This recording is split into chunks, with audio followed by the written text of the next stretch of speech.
Okay, the name of this story is Sparks and Snafus Learning AC/DC the Hard Way. Back in the mid 1970s, I attended Odessa College. Now, I had been working um, at Superior Electric, and I had gotten to a job of wiring control panels for the oil field.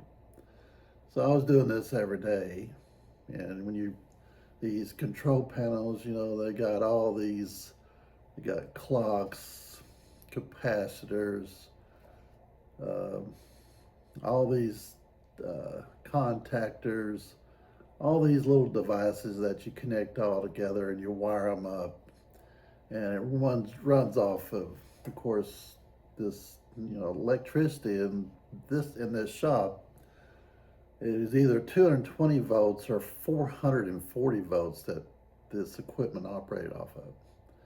So anyway, I had decided I'm going to go to college and actually learn this. What is this AC and DC? How does it work? I mean, I'm doing the job. Why not find out how it works? So the first course, you take is DC, direct current. And when you take these courses, you're in a kind of a uh, lab type of classroom. And at these labs, I think you get up maybe, I'm trying to remember, but I'm thinking four people at each desk, possibly. And at these desks, they had outlets where you could plug in, get electricity to do your lab work. Anyway, so in any class, you're always going to have a couple of people that are just not that sharp. Because a couple of dumb people in the class.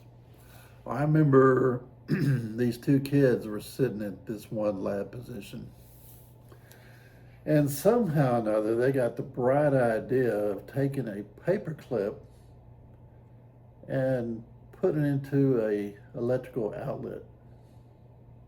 Guess what? They essentially shorted out that outlet, and big old sparks are flying, and little puff of smoke come up. And they didn't hurt themselves, but they sure took a good try of endeavoring getting towards that goal. Anyway, that particular incident just kind of really, you know, how dumb can you get? So anyway, back. I had several experiences while I worked at Superior Electric. And you wire these control panels up, and of course, you got to test them out, right? And on this one, I remember I was sitting on the bench, and it's like a wooden bench, and you think electricity, and you're not really not touching the ground. I guess you think you're safe from getting shocked. Well, I would think I was checking the connections on this. This had a clock on it, and I got shocked. Went through my finger, and I think it went all the way went out my feet. That was, it was a good little experience to start off. It was only I think in this case, this clock had stepped down to 110 volts, so it was only a 110 volt shock. So it was one lesson learned. It was another time I was testing out my control panel that I had wired up, and I put the power to it. I believe it was probably 220 volts. Yeah, I'm pretty sure. And I tested it all out, and I turned the power off. And you think, power off? we're good. We can touch things. You know, we always check our connections, make sure they're tight. Well, guess what? I got charged up pretty good when I was checking those connections. I got shocked big time. Now, how do you get shocked with the power off? Well, I'll tell you how.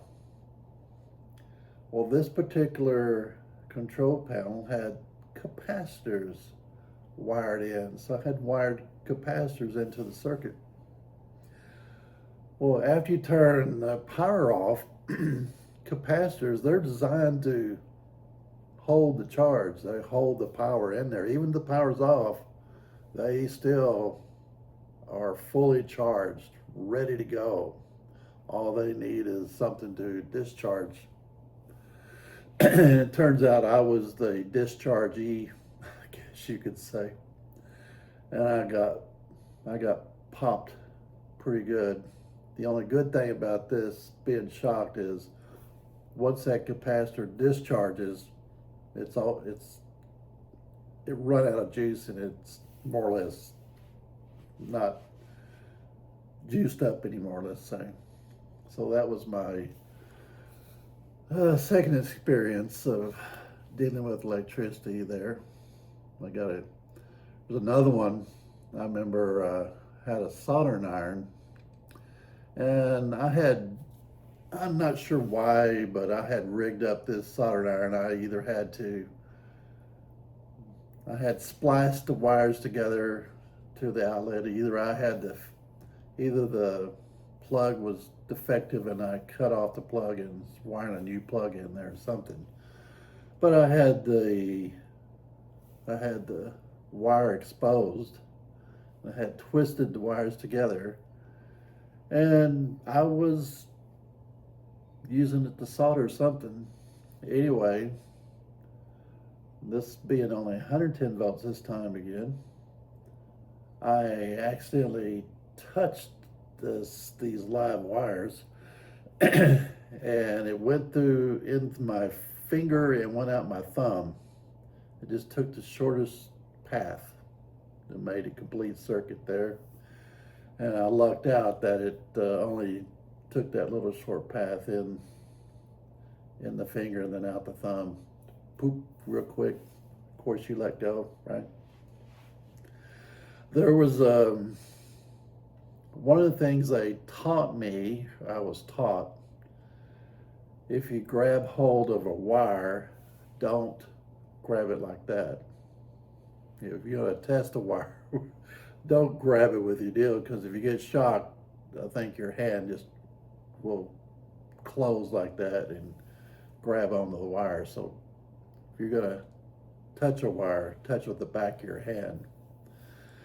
That was one of the lessons I learned, but I never really ran into a problem doing that, but that's what they had taught me. And now, in this room, there were like 4 or 5 benches. I believe there was 5 benches in here.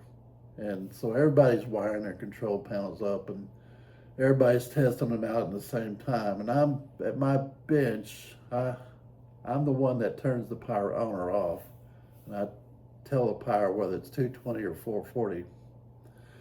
One of these days we were testing 440 volts. And I'm standing there, and then someone bumps into me, and I find out that they got shocked by this 440 and they got knocked off of it and hit me as they kind of got shocked. And I think it burned a little hole in his thumb, I believe, is what I remember. You could definitely tell he got popped pretty good. So I guess there's dangers in dealing with electricity, right? And now that I went through DC and AC's alternating current in college, so I learned all about all the details of what goes into a circuit, resistors, capacitors, you name it. And I know I'm pretty sure I got some more stories later on in some other videos that I'm going to cover of some incidents that had happened that were pretty cool. Anyway, I took my skills from work, and during the years I would change out outlets, and I remember changing out some. I had a stove. I remember changing out some sort of dial on the stove or something like that. And even their oven. Remember messing around with the oven once. So all kinds of good stuff like that. And I remember doing a little repair on my AC air conditioning. I remember I changed out the motor several times by myself, trying to save money, I guess, right? Remember even the AC unit had a, what do you call those things? Contactor, a little bitty contactor. I changed one of those out once, and I think I changed capacitors out, stuff like that, trying to do my own AC repair. The only thing I couldn't do on AC was, you know, do all the other cool stuff that you could learn on AC. So I couldn't do the full complete job, but I can at least do a few things. Anyway, this is the end of this story involving electricity.